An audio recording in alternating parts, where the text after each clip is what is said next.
Coach Reyes may matinding sinabi kay RJ Abarientos. Game 3 Finals, bakbak ang Ginebra at TNT Game Preview. Maka-bounce back kaya ang Barangay Ginebra o makakadalawang sunod ang TNT? Tabla na ang final series sa 1-1 matapos makuha ng TNT ang panalo sa nakalipas na Game 2. Pero wala ng oras para magpahinga ang dalawang kupunan dahil ngayong araw agad silang sasabak sa napaka-importanteng Game 3. Alam naman natin mga chong na sa Best of 7 series, napakahalaga ng Game 3. Madalas kasi kung sino yung makakakuha ng panalo dyan ay nagkakaroon ng momentum at nakokontrol ang series. Kaya naman, siguradong mas magiging intense at mas pisikalan ang bakbakan ng Ginebra at TNT.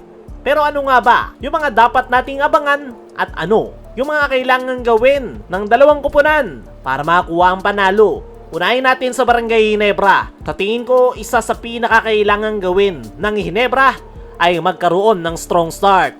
Kitang-kita noong Game 2 na sobrang bagal ng kanilang simula.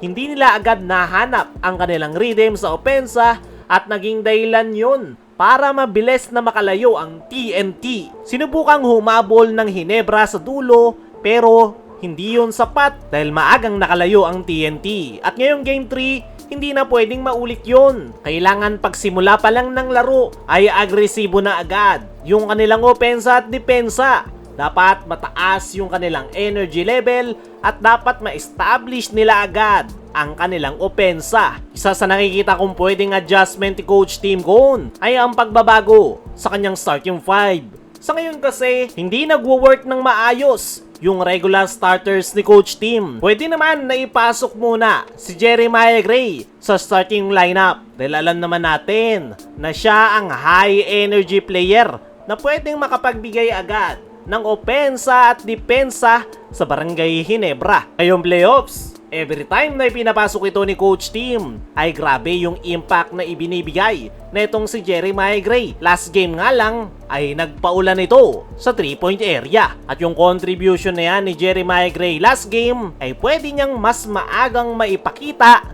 kung ipapasok siya ni Coach Tim sa starting 5. Pwede ding tanggaling muna sa starting 5 si Japet dahil isa rin ito sa dahilan kung bakit mabagal yung simula ng Ginebra.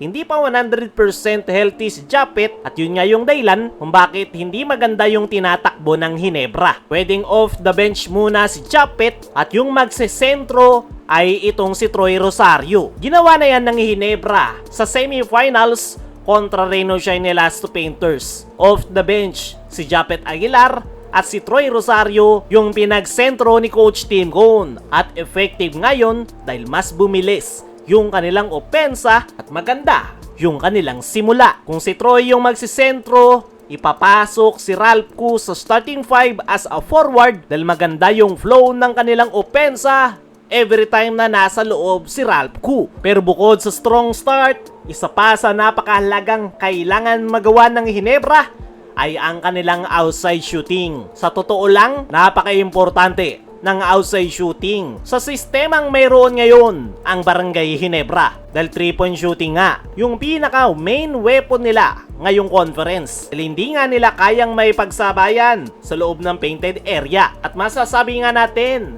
na live and die ang Ginebra sa kanilang outside shots. Kapag pumapasok yung kanilang mga outside shots ay nakukuha nila ang panalo. Pero pag maalat nga sila dyan ay hirap na sila. At yun nga yung nakita natin last game. Kaya naman ngayong Game 3, kailangan talaga ng Ginebra na maipakita yung kanilang outside shootings. At yung mga kailangan mag-step up dyan, syempre sila Justin Brownlee, RJ Abarientos. Pero mayroon nga isang player si Coach Tim na kailangan magparamdam dyan.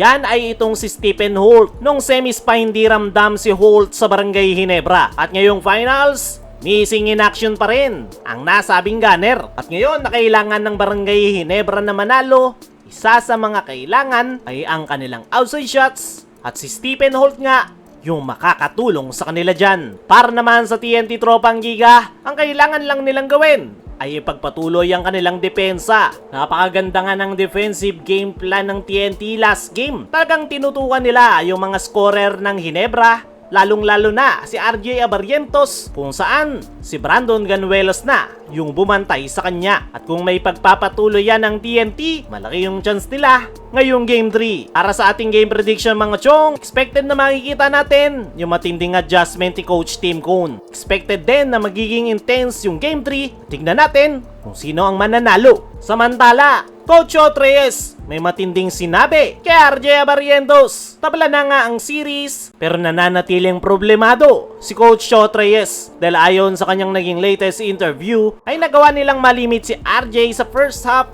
pero bigla daw itong pumutok sa second half last game. Nakagawa pa rin daw ng paraan si RJ para makapuntos at yan nga yung pinoproblema ngayon ni Coach Chot Reyes. Isa raw si RJ sa pinaka main concern ng TNT Tropang Giga. Kaya naman, nababahala nga daw si Coach Chot Reyes sa ipapakita ni RJ ngayong Game 3. Dahil si Brandon Ganuelas na nga raw yung kanyang ipinabantay pero nakagawa pa rin ng paraan ang nasabing gwardya. Kaya mga chong, ano ang masasabi nyo sa sinabi na yan ni Coach Chot Reyes kay RJ? Sino rin sa tingin nyo ang makakakuha ng panalo ngayong Game 3? I-comment mo lang dyan sa ibaba.